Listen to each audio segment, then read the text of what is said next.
যে পরিস্থিতির কথা আপনি বলছিলেন যে আপনি আচ্ছা। যখন প্রধান উপদেষ্টা হলেন তখন এক ধরনের পরিস্থিতি অনেক ছিল। পরিবর্তন, অনেক কতটা পরিবর্তন। আপনার চোখে কি মনে কতটা পরিবর্তন? বহুল পরিবর্তন। এটা আমি বলবো যে ধ্বংসাবশেষ থেকে এসেছিলাম, এখন একটা নতুন চেহারা আসছে, ভেসে উঠছে যে আমরা অর্থনীতি সহজ করেছি, দেশ বিদেশের আস্থা অর্জন করেছি। এটা তো পরিষ্কার, সারা দুনিয়ার আমরা আস্থা স্থাপন করতে পেরেছি। এটা কেউ প্রশ্ন করতে পারবে না যে না আপনি অমুক দেশের আস্থা অর্জন করতে পারেন নাই। যে দেশে বলুন তারা আমাদের উপর আস্থা স্থাপন করেছে, শুধু আস্থা স্থাপন করেছে না, বিপুলভাবে করেছে। তারা বলছে আমরা অতীতে যা করি না তার চাইতে বেশি করবো এখন, যেহেতু আমরা দেখছি যে এটা সুন্দরভাবে সরকার চলছে, সেই জন্যই তারা করছে।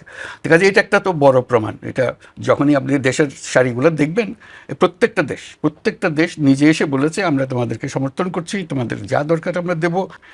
তো দেশের মানুষের আস্থা আছে কিনা আমাদের উপরে, এটি হলো বড় কথা। আমার মনে হয় দেশের মানুষের আস্থা আমাদের উপরে আছে, বিপুল পরিমাণে আছে। কাজে সেটা হলো বড় প্রমাণ। আমরা কি করছি না করছি এগুলো খুচরো বিষয় আছে, আমরা খুচরো বিষয়ে এটাতে ভালো এটাতে মন্দ, কিছু ভালো কিছু মন্দ হতে থাকবে। এটা একটা জগৎ, যেটা অপরিচিত জগতের সঙ্গে আমরা এসছি।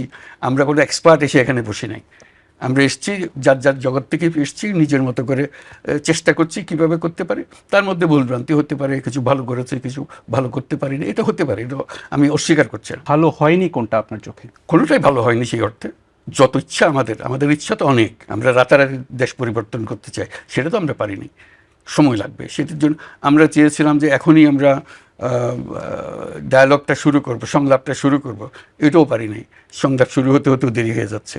এগুলো আর কি, যেহেতু সময় মতো আমরা করতে চেয়েছি ওই সময় মতো পাইনি। আমরা অনেকগুলো সংস্কার কমিশন করেছি, আমাদেরকে 90 দিনের মধ্যে তাদের কমিশনের রিপোর্ট দেওয়ার কথা, তারা দিতে পারে নাই। আমি তাদেরকে অভিযোগ করছি না, কারণ বিশাল একটা কাজ। আর একটু সময় চেয়েছে, 1 মাস সময় চেয়েছে, আরও 2 মাস সময় চেয়েছে, কাজে ওইটুকু একটু পিছিয়ে গেছে। এগুলো আর কি, এগুলো কাজ করতে গেলে যা হয়।